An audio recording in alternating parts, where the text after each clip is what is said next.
All right, the World Cup qualifying is around the horizon, and it's fair for some of us to be a little worried after 2017 and that disastrous game against Trinidad and not making it to the World Cup and blah, blah, blah. But look.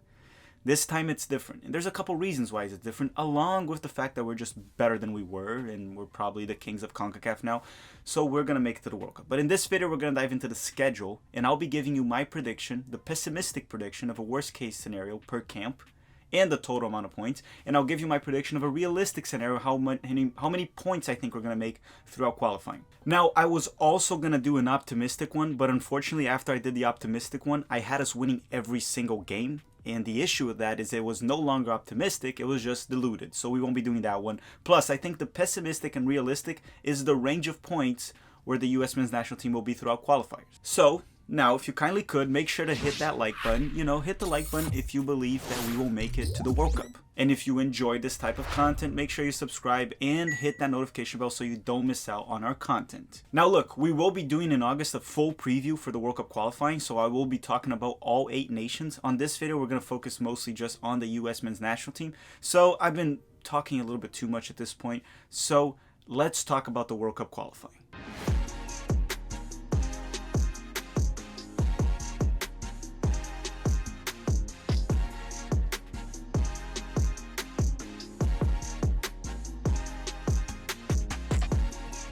The World Cup qualifying is set to take place in September of 2021 all the way till March of 2022. For this time around, we will have 8 nations rather than 6 nations like the last final round edition. And don't worry, we'll be doing a full preview of all the nations in August, not now. Today is about the US men's national team. Look, in having 8 nations rather than 6, it actually benefits the US men's national team quite a bit. We're a higher quality when it comes to depth chart and technical ability, everything. So usually when you have more games, the best team takes advantage of that. For example, a league with 38 games like the Premier League, usually the best team will win. Not every time, but most of the time because there's more room to make small mistakes, higher quality, more games, advantage to the best team. Throughout that period of time, we will have a total of 5 camps, where 4 of them will have 3 rounds, which is essentially 3 matches, and 1 of them will have 2 rounds. So 80% of the camps will have 3 matches. So the USMNT will have a total of 14 matches to make it to Qatar, 7 home and 7 away. These 3 match camps will require a lot of depth because you will have 3 games in the span of a week, so you will have to rotate players. Before we start the prediction per camp, let me address one thing real quick. After doing a few simulations and looking at past performances, it's safe to assume that 21 points in the final round is enough for us to make it to Qatar. I know it's more than last edition, but there's more teams. So 21 points. It might be a little less, it might be a little bit more, but if we can reach 21 points, we should be good to make it to Qatar in 2022. So now, let's go to the prediction per camp and calculate how many points I think we'll make, or at least the range. And while we're at it, make sure to comment your prediction as well. How many points do you have the US men's national team getting on the World Cup qualifying to Qatar? So let's go to camp number 1.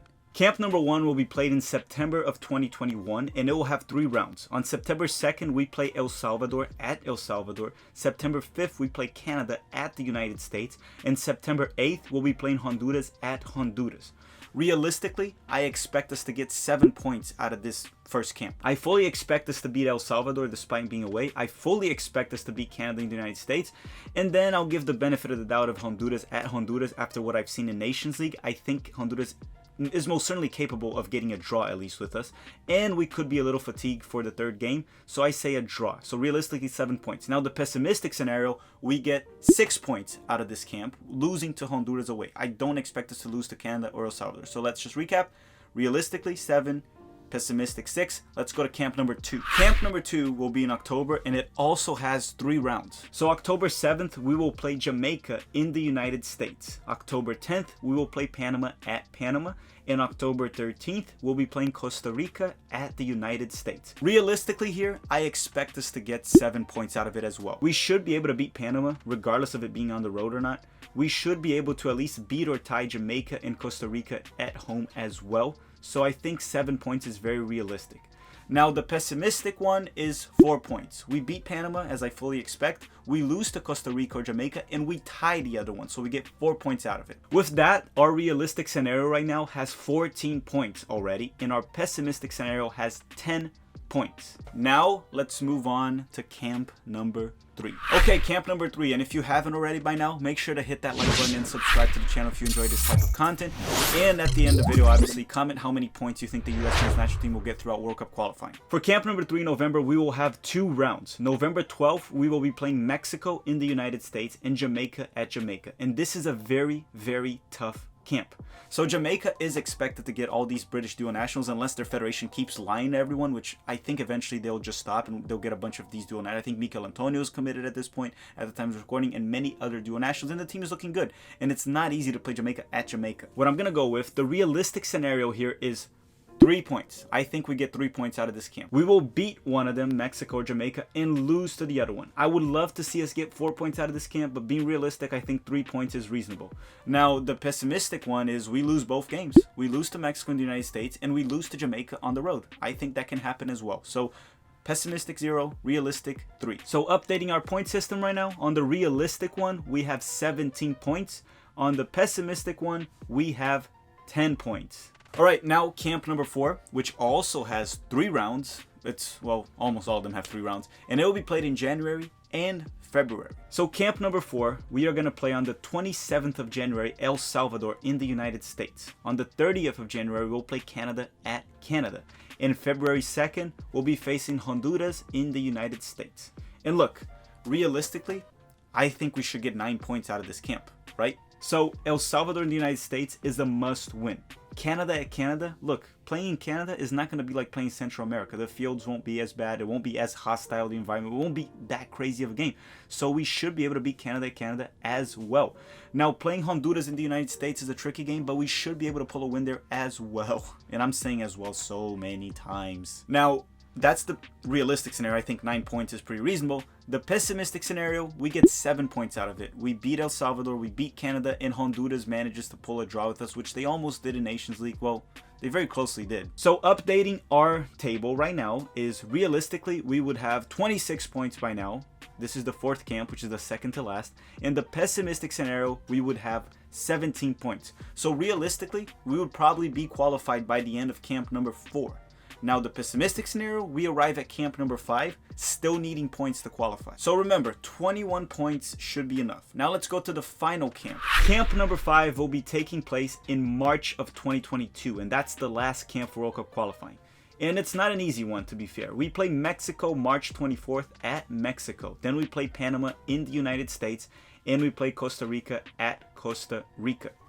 Realistically, I would see us coming out with 6 points in this camp. Yes, I think we could lose to Mexico at Mexico, but still beat Panama and still beat Costa Rica, especially because I think by then, I think actually Costa Rica won't make it to the World Cup, and by then they might even be eliminated. Now, the pessimistic scenario is we lose to Mexico, we beat Panama, and then we tie Costa Rica on the road, which would be 4 points.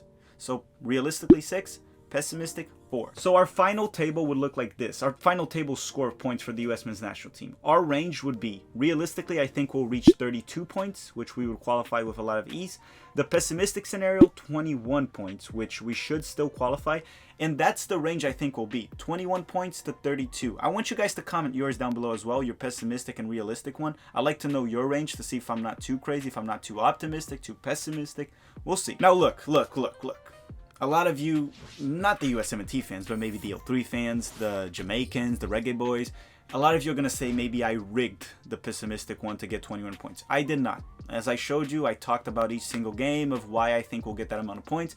And realistically and pessimistically, we should make it to Qatar 2022. Why? There's more games, so there's more room to make mistakes. Our team is a lot better than 2017, 2016. We all know that. So I fully expect us to make it to Qatar 2022. I know sometimes I may sound overly confident, but I don't see us missing out on this World Cup. We do have the quality, and we should be fine. Now, just one thing, and I don't want to say this too early because I'm going to say it in the preview. L3, because of their age and lack of depth, they should be worried about those 3-round camps. Just saying, L3 should be worried. Alright guys, I just want to say before you leave, make sure to hit the like button. I want to thank you all very much for watching. Hopefully you guys enjoyed. I hope you guys are very excited. Obviously, we'll do watch-alongs for every single USMNT game World Cup qualifying. We're back, and we're going to make it back to the World Cup in 2022. Thank you for watching, everyone. Have a great day.